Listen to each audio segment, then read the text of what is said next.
you see this? Can you see the slide? Yep. Okay. So today we're going to have a tutorial on how to do quantum computation of materials or model with disorders. So I'm asked to talk about some basic idea of what is quantum materials, what we can do with the numerical method we have been developing. So I'll go first. So there will be about 10 minutes. Then Hanna will talk about the typical medium theory and the coherent potential approximation.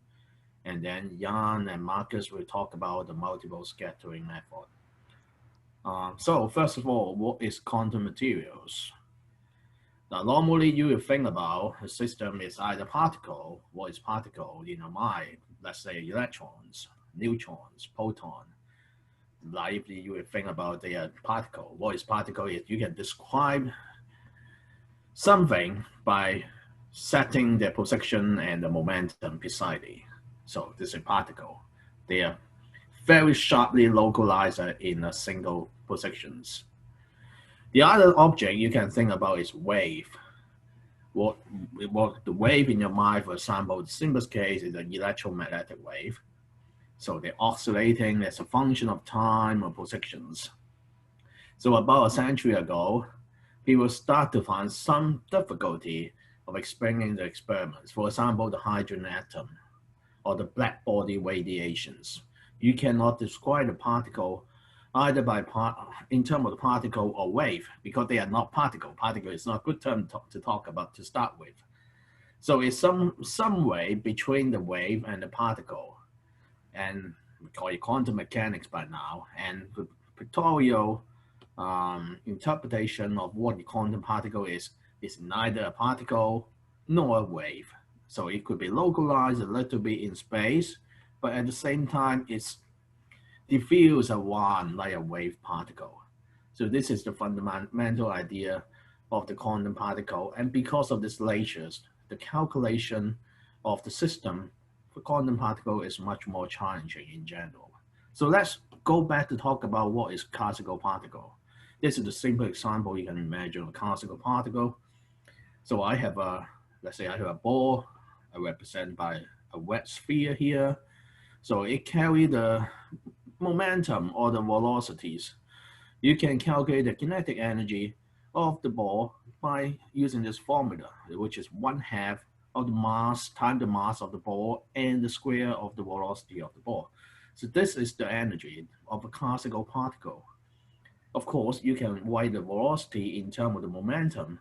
So you will write the velocity here by the momentum over the mass.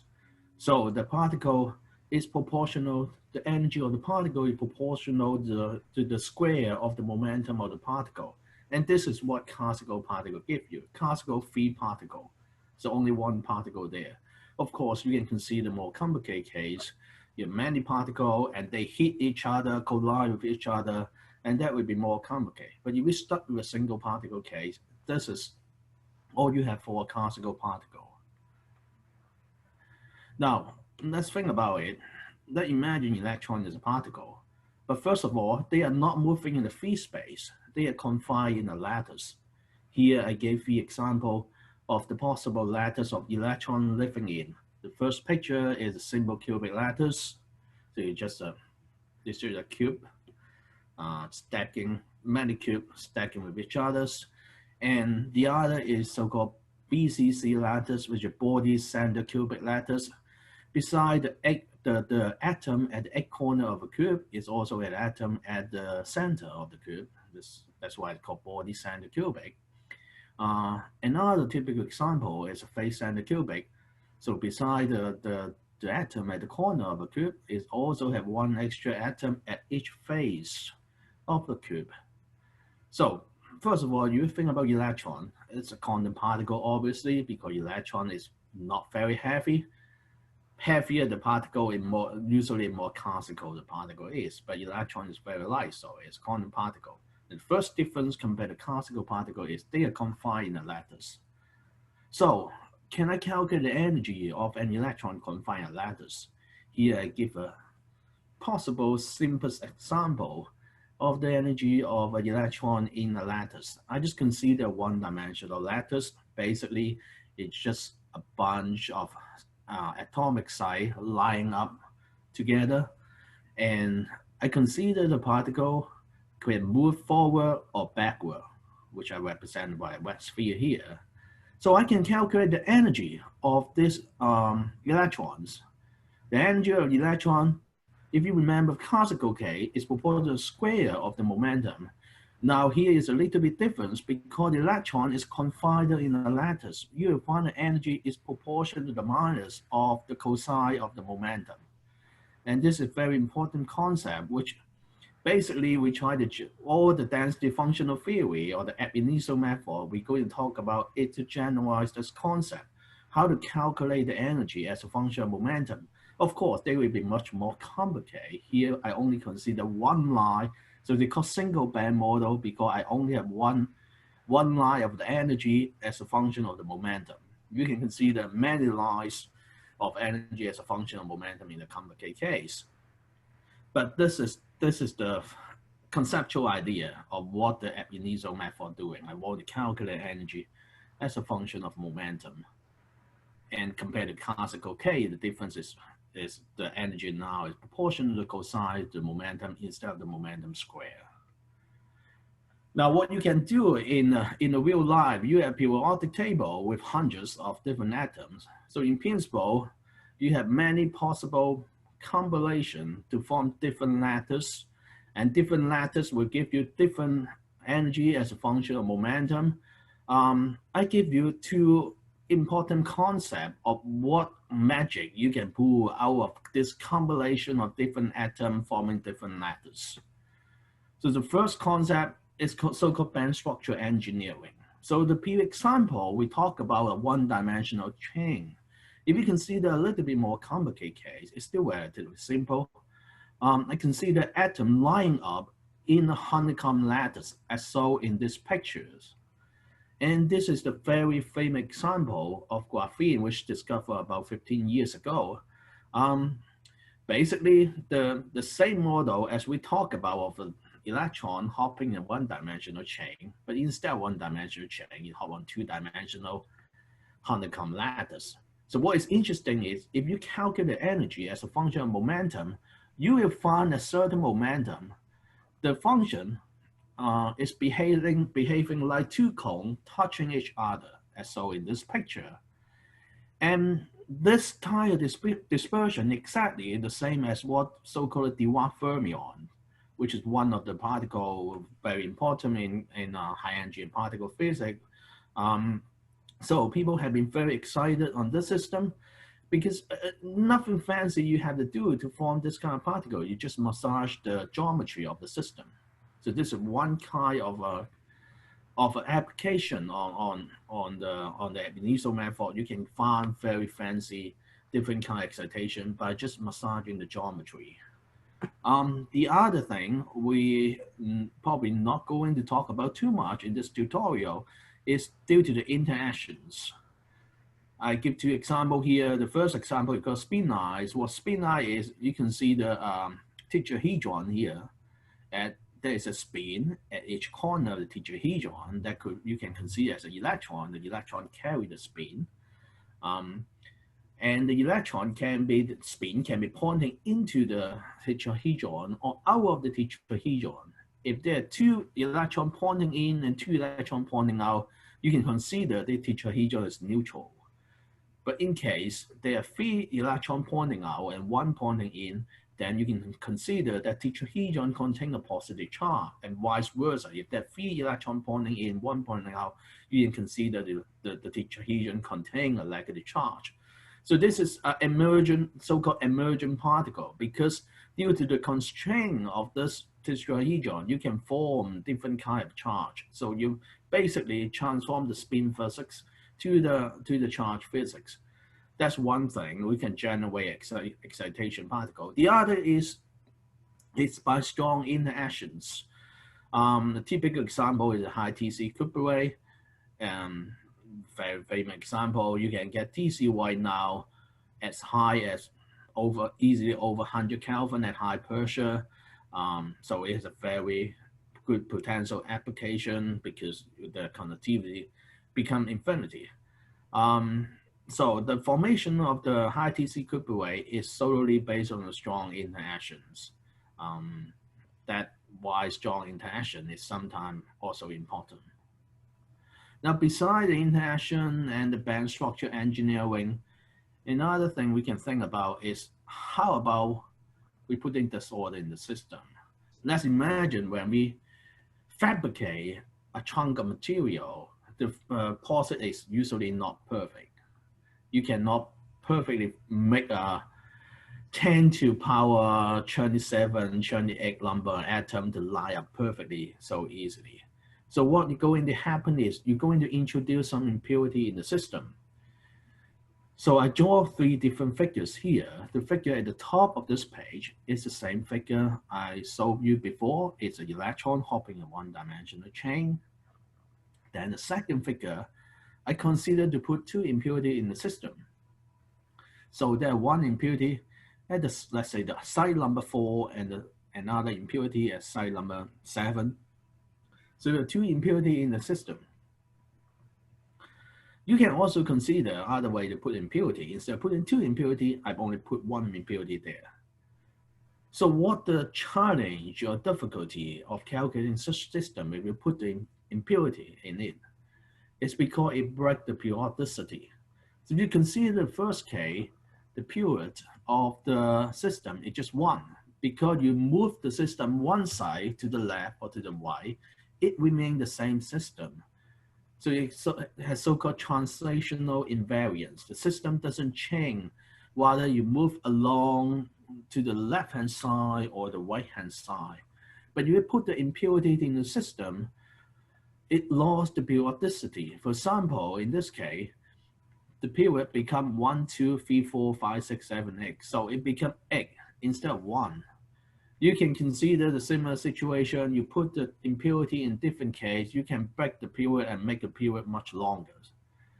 So ideally, when you do the calculation, numerical calculation, you want the system have short period because longer the period, that means you need to consider bigger the system. This is the fundamental difficulty of why you need a new method for numerical calculation when the system has impurity. Now you may ask why I want to consider impurity. It's not just a theoretical curiosity. It's not just an academic interest. It's a real important consequence of the actual application.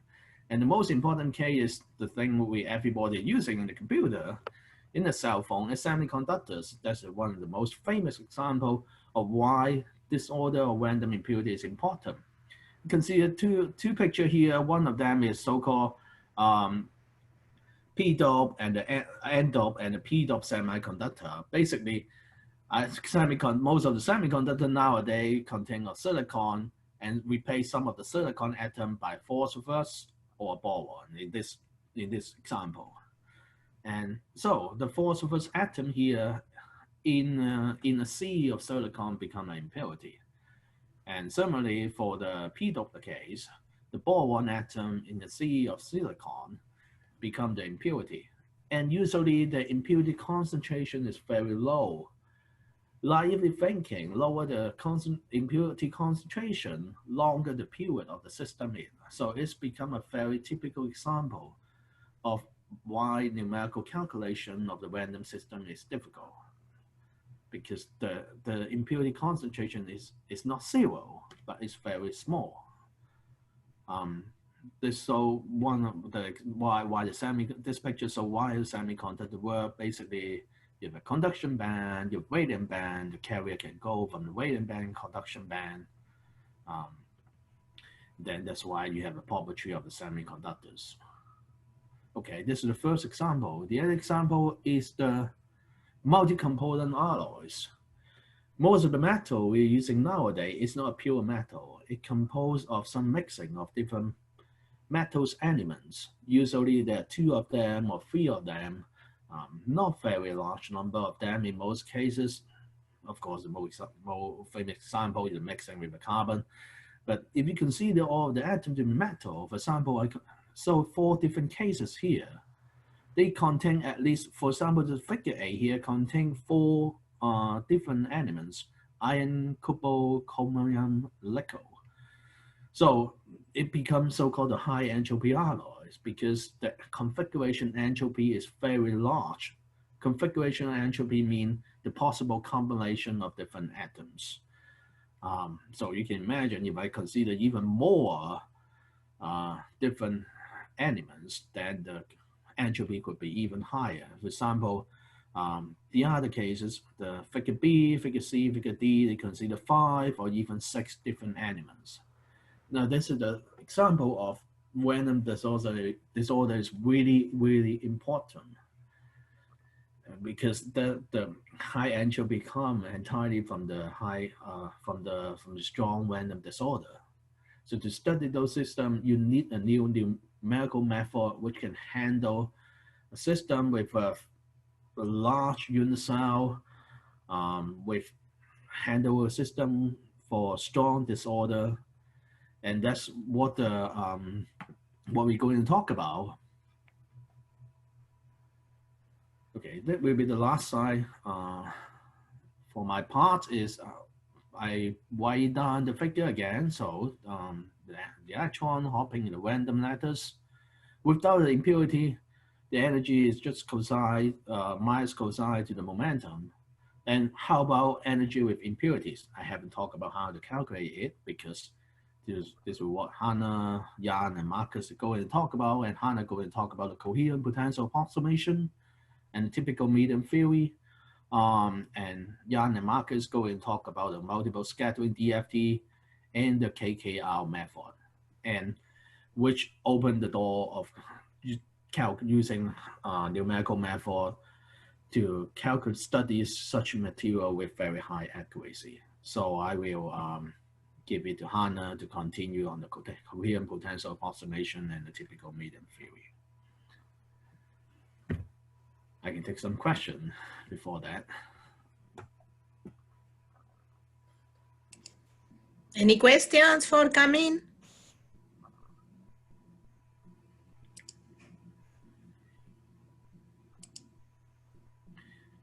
Maybe it's too easy. Which good, that means everybody understand. That's my point. Could you please stop sharing your screens? And yes. Thank you so much, Ka-Ming, for this nice introduction. Okay, so next, Hanna Terletska from Middle Tennessee State University. Thank you, Juana, and thank you so much for letting us hosting this workshop. And okay, everyone can you guys see the slides? Yes. Yeah. Okay, wonderful. Let's see. Okay. Do you see slides, or you also? Okay. Like, is it good? Yes. I mean, but you have to use the slideshow mode. Okay. So stop video. How do I do that? No. Just click the slideshow there. It was a slideshow, I think. In the PowerPoint. In the PowerPoint. Yes. Slideshow. Okay. Play from start. Okay. Oh, nice. Thank you so much. Sorry for this technical issue. Okay, so just to give you some orientation. So from 10 to 11, this is Ka-Ming and Hanna, and this is about modeling quantum materials. Then we will have a short hands-on activities. And after that will be Jan and Marcus talking about quantum materials from ab initio perspective, first principle calculations. Okay, so I'm just continuing what Ka-Ming has started.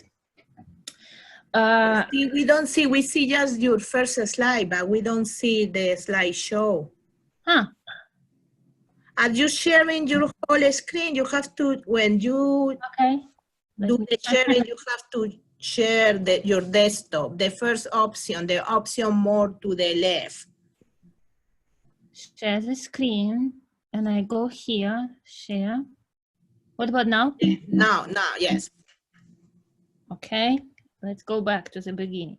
Okay, that was the first slide. Now it's good? Yeah. Okay. Yes, thank you. Thank you so much. So as Ka-Ming has nicely introduced quantum materials, And there are different, they are very famous because this, first of all, 21st century is the era of quantum materials, right? With different exotic states of matter being discovered. And like he has shown, you can have graphene, you have topological materials, you can have high temperature superconductors and different types of quantum materials. So these materials are interesting not just from scientific point of view, right, with these exotic states of matter, but also from technological applications.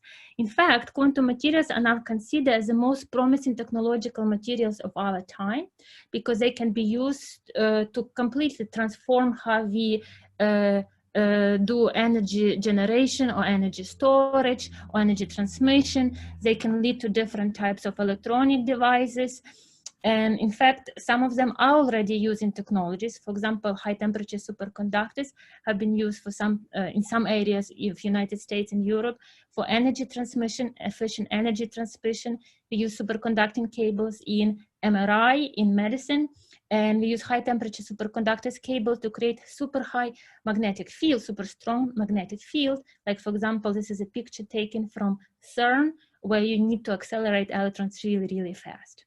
So quantum is our future. What is interesting, what attracts quantum material study for both from scientific perspective as well for technological application, and this is both for theories and application, is that unlike simple metals that we know, like for example copper, quantum material whose properties are very robust and stable, properties of quantum materials are very, very sensitive to external perturbation. Okay, so we can use like different knobs, like experimentally or theories, we can use different tuning knobs to manipulate the properties of quantum material. For example, you can change the temperature, you can change pressure, you can dope your sample with different atoms, or like the focus here will be, you can put disorder into materials and can completely change the properties of them. And a simple example of such manipulation of properties of quantum materials is one of the most studied material of 20th and 21st centuries, cuprates. These are high temperature superconductors where, oops, what happened? Where, for example, you can have control either change the properties up, either change in doping, or you can change temperature. And this is a phase diagram of high temperature superconductors. I'll not go to the details, but the idea is that all these different colors represent different states of matter. And it shows that in order to have material to be superconducting, you have to dope the material. So certain doping superconductivity emerges, and if you want to destroy it, you have to increase the temperature. Okay. So the main message here is that takeaway message from this slide is that quantum materials are very sensitive to external parameters, and you can fine-tune the properties of these materials by tuning different knobs. And the focus of this workshop is how can we use disorder as a tuning knob to change the properties of materials. And our goal as a series is to understand, control, and predict, right? So we need to understand what is the fundamental nature of disorder effect in quantum materials, how disorder affects on different properties. Once we have that understanding, we can control the properties of the materials. And when we have understanding or control, we can also do a prediction and do material by design. That's what's the big goal of us as a scientist. All right, so how does disorder appear in real materials, and what do we mean by disorder? And as Ka-Ming was saying, that you have some disorder is considered as any deviation from perfect arrangement of atoms in solid. So this is a picture, so this can be either impurities or defects. And this is a picture showing the crystal, right? This blue dots represents atoms in the crystals, and they are periodically arranged. However, from time to time, you have some disruption of periodicity, right? You can have some interstitial atom, or you can have a vacancy, or you can some impurity atom here, or some other type of deviation from the perfect arrangement of atoms. How does it appear in materials?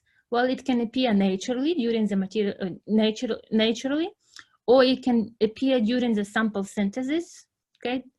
Or we can induce disorder intentionally, experimentally into the materials. Okay, And the big goal here is to use disorder as a controlling tool for changing the functional properties of materials. And in particular, in our research, in our collaboration, we want to use disorder as a tool to drive the phase transition. You are all well familiar with the phase transition on everyday basis, and the simplest example is a solid-liquid phase transition, okay? When you take an ice, you put it on your counter and it melts. So this is solid-liquid phase transition, and the tuning knob here is temperature, right? Because you heat it up and it melts. And similarly, in our research, we want to use disorder as a tuning knob to drive the phase transition from a metal to an insulator. So there will be some critical value of disorder below which you will have the light in the bulb, and above which the system will behave like insulator. There will be no light in the electric circle. Okay, that's our goal. Now, this type of phase transition or disorder-driven phase transition is called Anderson localization phase transition. And this is a picture of Phil Anderson. He has contributed so much in the field of condensed matter and in the field of physics overall. And unfortunately, he recently died. And the idea is the following. So here's a picture on the left first. Here I have clean sample versus disordered sample. So for clean sample, right, electrons are moving in periodic crystal where everything is perfectly arranged. You have periodic crystal with periodic potential. And electrons are just moving like waves, right? What Ka-Ming discussed, like this is quantum mechanical wave of electrons, right? And since this wave is a propagating wave, there is a finite probability to find electron in any points of the sample. So you have so-called extended states, right? Or metallic state. However, once you put disorder, this perfect arrangement of electron is broken. Now we have some mass here, okay? Now it's not periodic crystal anymore that electrons are moving in. It's very disrupted, it's very disorganized, right? Disordered potential.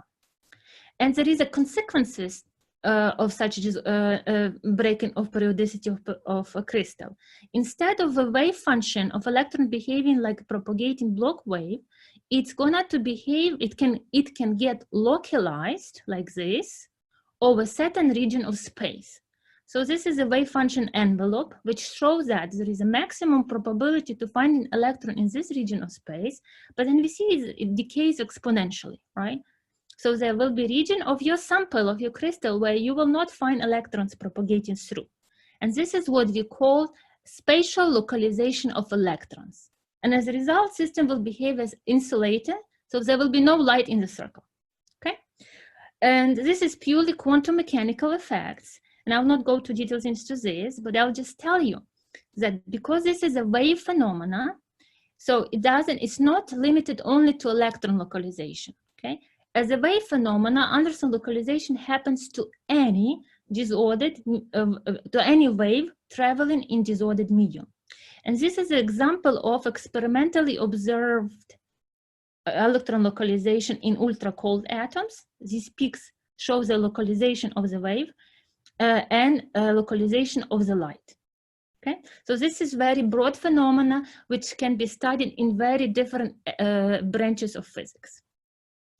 All right, so we are serious here. So I want to give you a flavor how you, as a series, when you go to graduate school, are going to study like quantum materials. How do you study phase transition, right? How do you do that?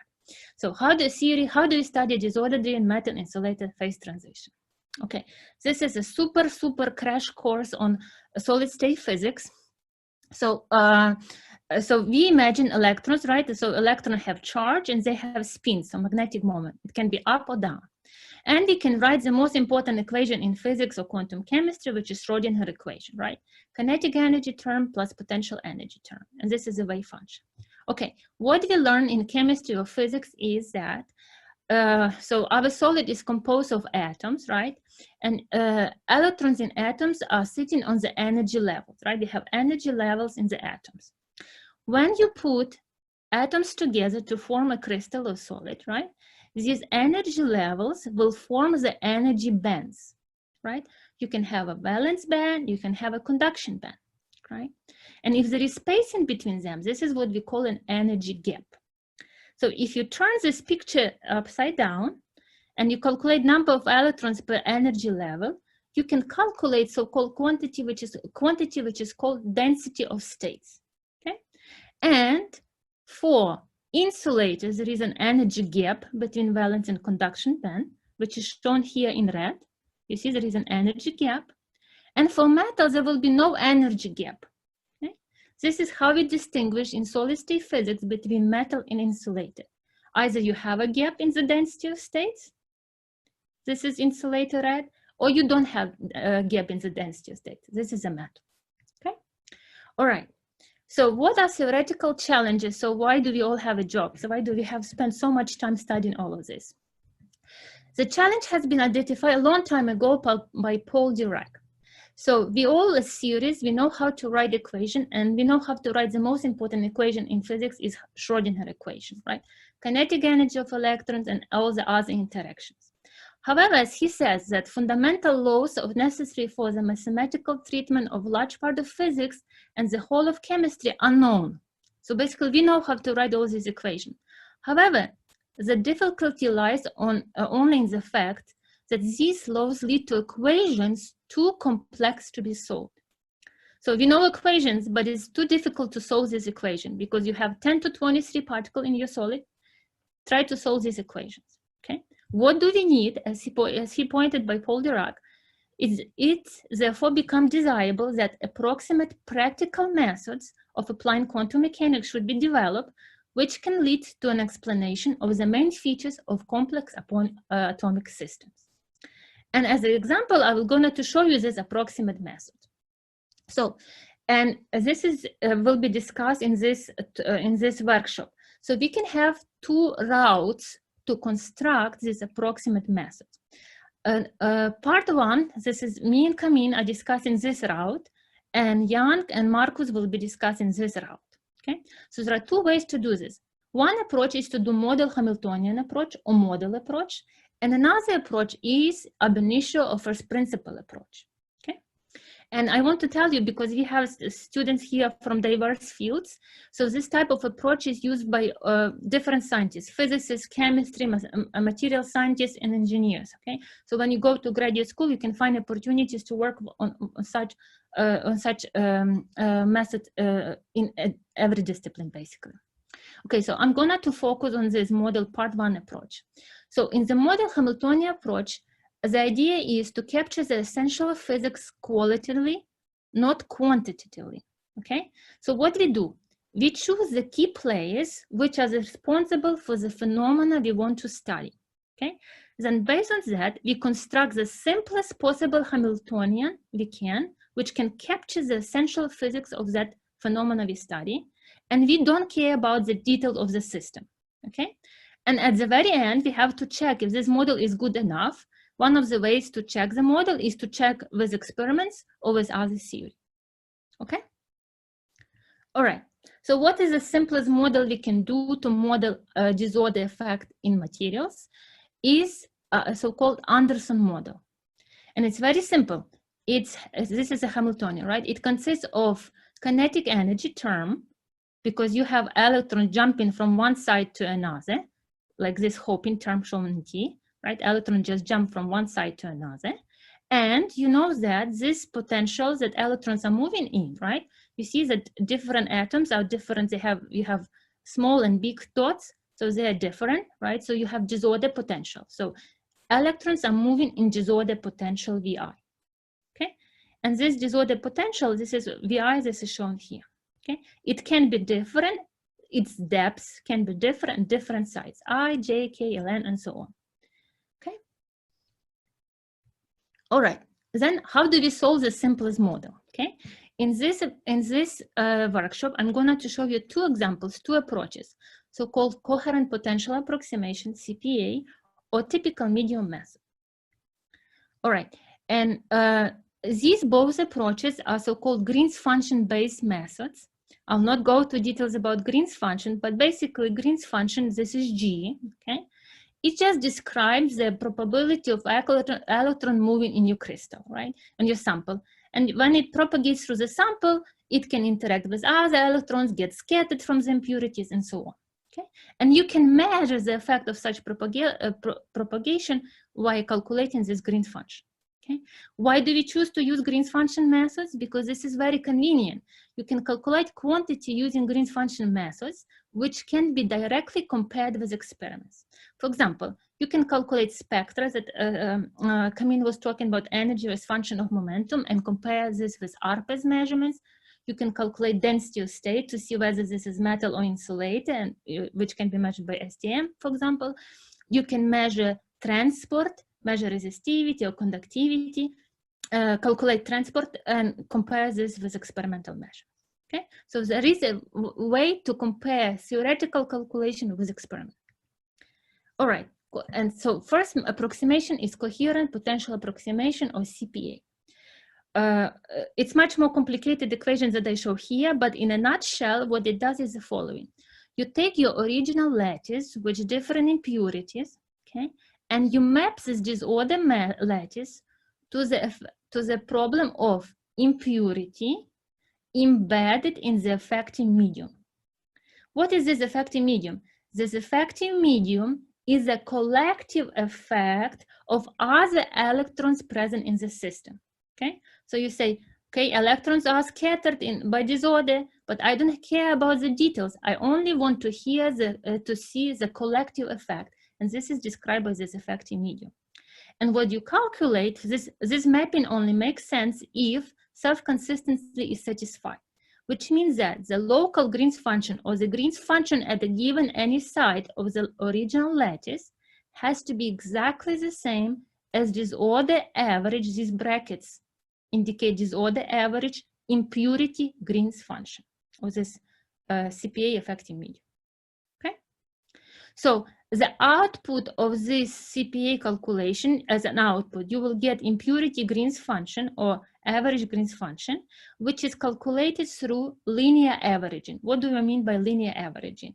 You calculate Green's function for different disorder configuration, V, and then you just add them up and divide by the number of disorder configuration. Okay?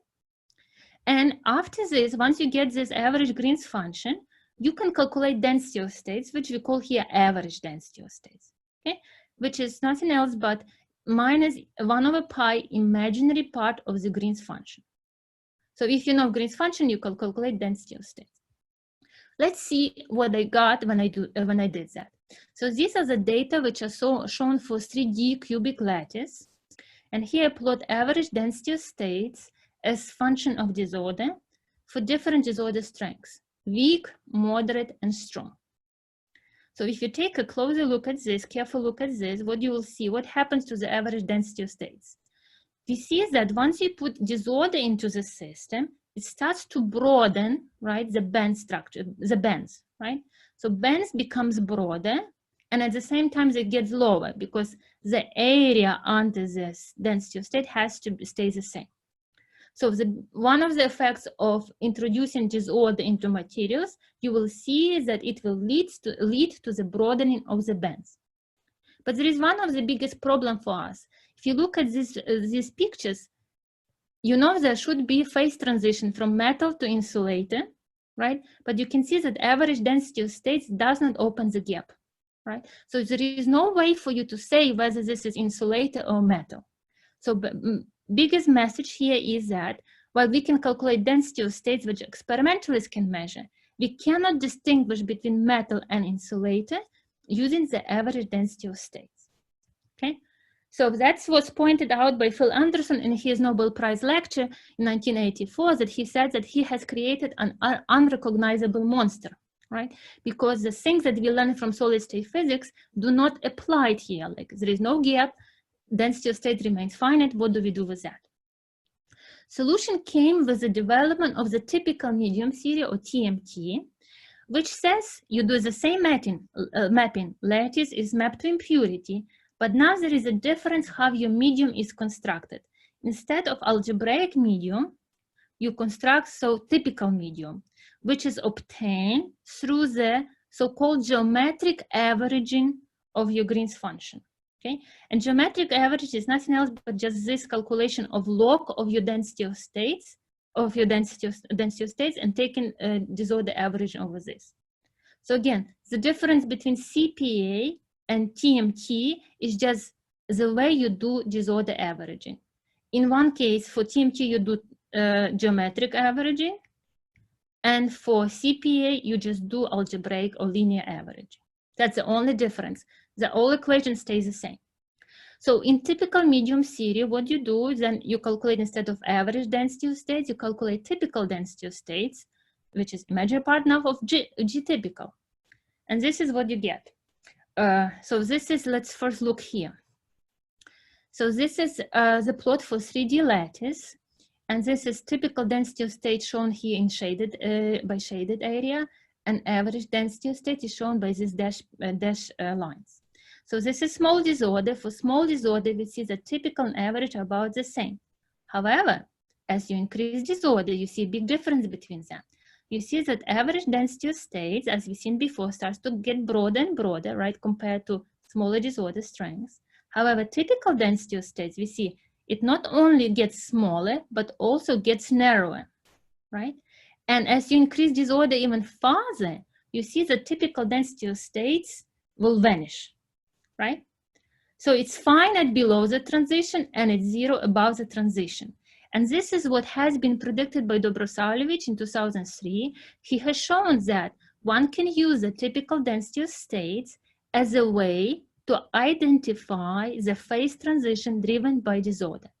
In other words, for disorder strengths below critical value, typical density of states will be finite. You will have a metal, like for example here. But once you increase disorder and you go above W critical, typical density of states will be zero, okay? And this is an indication that all your states are localized, okay? You will get an insulated.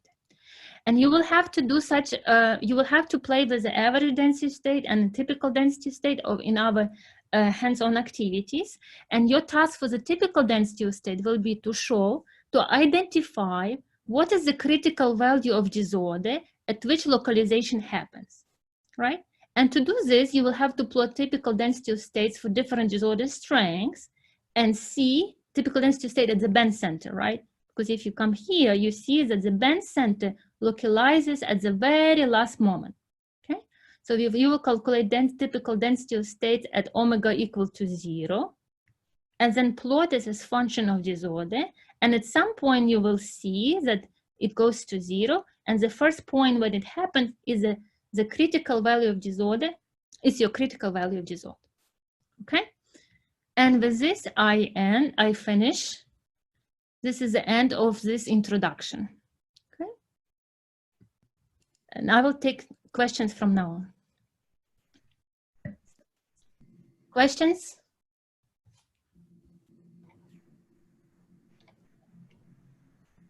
So I have a question more on the technical side of things. So the coding that's done for these modeling, is there kind of like an industry standard for what language most of it is done in? Or is it kind of just depending on what institution, what person's trying to write it up? Yes, it depends what institution, what person's preferences are.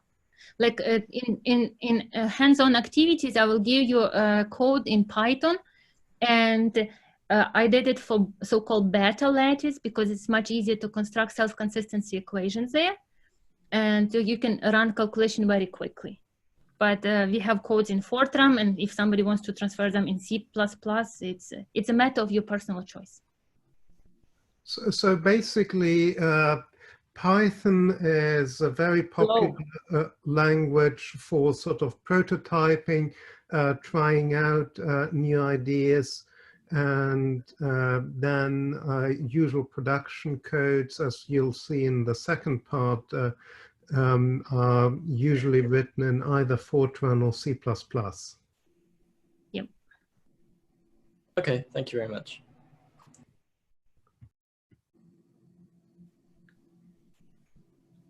Other questions? I have never done this hands-on activity on Zoom. In fact, I have never done this hands-on activity yet, so this is the first time we are trying. So are you guys ready to try this CPA and TMT and see the difference? I guess yes. So I'm gonna to send you, Okay, so there is no way to attach a file in PDF here. No. No, in the chat, I mean, you can post the file on a website. Okay. In the chat, you share the link. Yes, so on a chat, I'm gonna put you, this is a link to Google Collaboration, Google Colab, which has Python's code for calculating CPA and TMT. And let me show you what you need to do. Share the screen. Hold on, because you need access. So I don't know if everybody attending have access to the. I mean, you should check. Ask everybody if they could. Yeah. Could you guys please check if you click on this, does it work for you? It says we need a request access. Oh, that's not good. Because when anybody else can log in? Yeah, can you guys log in on Gmail or on Google and see? Okay, let me try. I'll get an email letting you know if your request was approved. Ka-Ming, I send you something. Does it work? Okay. We are having technical issues. Okay, I don't see why I give you access. Ka-Ming, can you check if this works for you? It's okay. Don't worry about me. To see if other people got. No, I'm asking Ka-Ming. Okay. So... They say you need a request, so probably you need to accept a request. Or okay. It's in a request too. I mean, I don't know how you configure the collab. I should open to everybody just with the link. Yeah, because I was testing this by sending to another account and it was working, but now it's not working, you see? Okay. Does anyone know how to enable access then? Okay, let me try open sharing. Or I can run it on my computer and just show you. It would be nice if you run it. Yeah, I think that will work. Okay, I can do this. Save a copy on a drive. You might run it on share your screen when you run it, so we can see how it's done. Okay, so let me share the screen, and if you need a copy, I will send you. Okay, I apologize for this, but it was working yesterday. But as always, share the screen, and I will send you a copy because it's nice to play with that. Okay. So this is something that you were supposed to see when you open your Google Colab link. Do you see the page? Yeah, we do. Okay, it has some description, what you will do in this material, and it has two tasks. So first task will be to run CPA code, and second task will be to run TMT code. So for CPA code, I'm asking you to determine the effect of disorder on the average density of states. And you will have to answer the question whether disorder is opening the gap in the density of states, narrows the average density of states, or broadens the energy bands. Okay? And for that, you just need to run the calculation for different disorder and see what happens. Then you will also have to show that average density of states cannot be used in an order parameter to define Anderson localization, right? So you will always find that it's always finite. It's never zero. So let's run CPA, and then you can run TMT on your own. Okay, so for CPA, so what this code does, it's very simple code. First, you load some modules, right? It will take a lot of time now. Okay, then, and I put some commands so it's easy for you to understand. So here we define some arrays you need to run, okay, and some parameters. So you need to run the calculation on some frequency grid, and this omega stands for the frequency. You define your hoping in units 0.5. You specify how number of iteration you want to do because you'd have to run it self-consistently, and put 25. It's important for large disorder. And I put disorder configuration, number of disorder runs, how many of disorder points you want to sample. Okay. Okay, and then you define this frequency array from some negative value to positive value. And you will also need to calculate some initial Green's function, right? And as example, the simplest way to do this, just calculate no disorder Green's function, just bare density of states. And I'll show you as a plot of this. So this is G of 0, just bare density of states, no disorder. So this is how it looks. This orange line is imaginary is a density of states, which is imaginary part of Green's function, minus 1 over pi of imaginary part of Green's function. And blue line is just the real part of Green's function. Okay, so we have without disorder, you can see the bandwidth is from band goes from -1 to 1. So the bandwidth is 2. Now on CPA, and the first question is, CPA starts here, is how does disorder affect the density of states and what it does to it, right? And from already from the lecture, you have seen that it should broaden the density of states, okay? So this is CPA loop, it starts here. So basically this is some output file that you will need. So you can specify the value of disorder you want to use, okay? Just to demonstrate the difference between 0 and finite disorder, I put disorder strength 0 and disorder strength W equal 1, okay? Then you have to do some, then you start your CPA self-consistency iteration loop, okay? So here, first thing is to calculate for each disorder configuration, which is G from V, you calculate Green's function for each disorder configuration. Then you have to average over disorder. And as I showed in the lecture, you have linear averaging. You just add this GV for each disorder V and divide by the number of disorder configuration you have, okay? And then you do, you use this, this will give you impurity Green's function, which you use as an input for the next, for your, as an input for your iteration loop, okay? And then this is just some post-processing files, and let me just run it. It's going to take a few seconds, I think. So I'm running disorder for this CPA code for disorder equal to 0 and disorder equal to 1. And we will see what's happening to the density of states. Okay, so disorder equal to 0, we see that there should be no change to the Green's function, right? G of 0 is non-disordered Green's function. We see that average and non-zero and bare Green's function are the same. And now we are calculating Green's function for disorder strength equal to 1, right? And this is shown with this orange line, right? So what you can see is that we definitely can see from here that once you put disorder broadens the band, right? So it broadens the band. Okay, now you can also plot the Green's function of iteration if you want, just to play with that to see if things are converged or not. Then your second task was to identify whether average density of states can be used as the order parameter to identify phase transition. For that reason, you will have to calculate this average density of states for different value of disorder and see if it ever goes to 0, okay? So that I will leave you to you. And now let me do the typical medium analysis just to show you what you're supposed to see. So again, the self-consistency loop is exactly the same. You define disorder, you define your number, you start the iteration loop here, you define initial Green's function, bare Green's function, and you run your iteration loop by solving first impurity problem.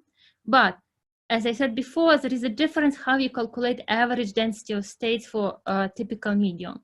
Instead of calculating rho from I, you're calculating log from rho, and then you take exponent of log of rho, right? So this is the only difference.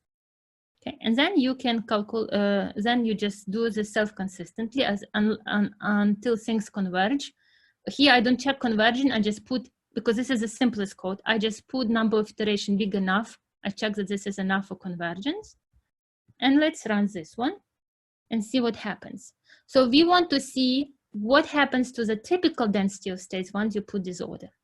Okay. So let's take a minute, let's take a moment.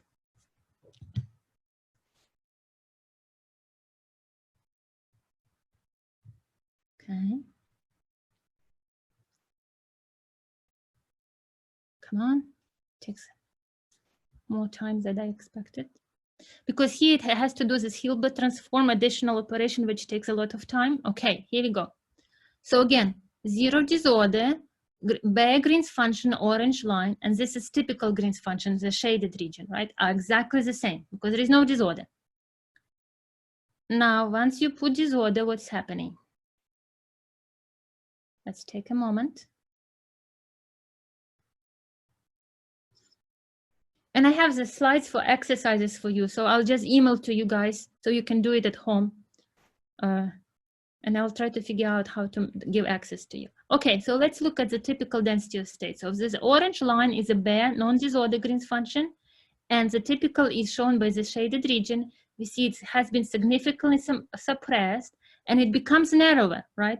It's not like average density of states that gets broader. It's actually becoming narrower. And as you increase disorder strength farther and farther, it's going to get suppressed. So that's what you will play at home or later once you figure this out, okay? And you can also plot average and typical density of states at band center. So here at omega equal to 0. And you will see, if you run it for larger disorder, you will see that average density of states will stay finite, but typical density of states will go to 0 around 1.4. And that will define your critical disorder strength. Okay? All right, and the last plot was just to show, compare average and typical density of states. So one gets just broader, another one is just narrow and getting much, much smaller, gets suppressed with disorder. All right, and I apologize for technical issues. I'll try to figure out how to share this so you can play at home, and I'll send you the slides for exercises. It just tells you the steps to do, okay? All right, any questions so far?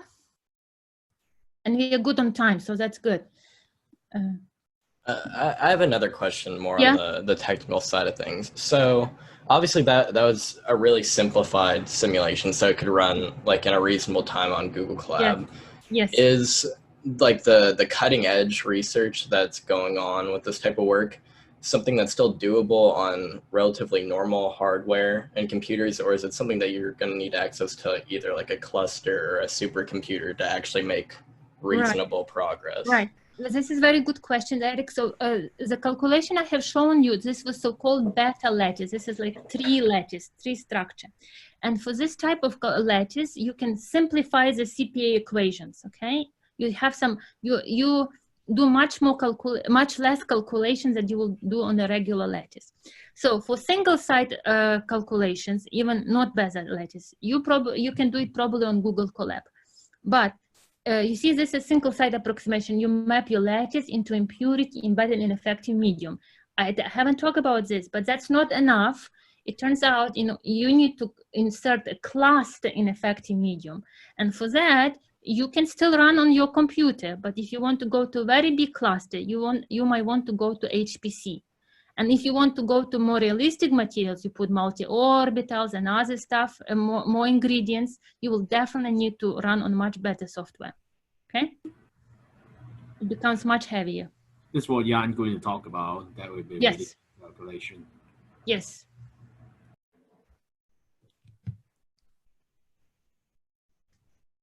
Okay. All right. So guys, those of you who emailed me, I will send you the link. I will try to figure this out and link to the slides. Okay, so you can play on your own. It should be fun. All right. And sorry for this.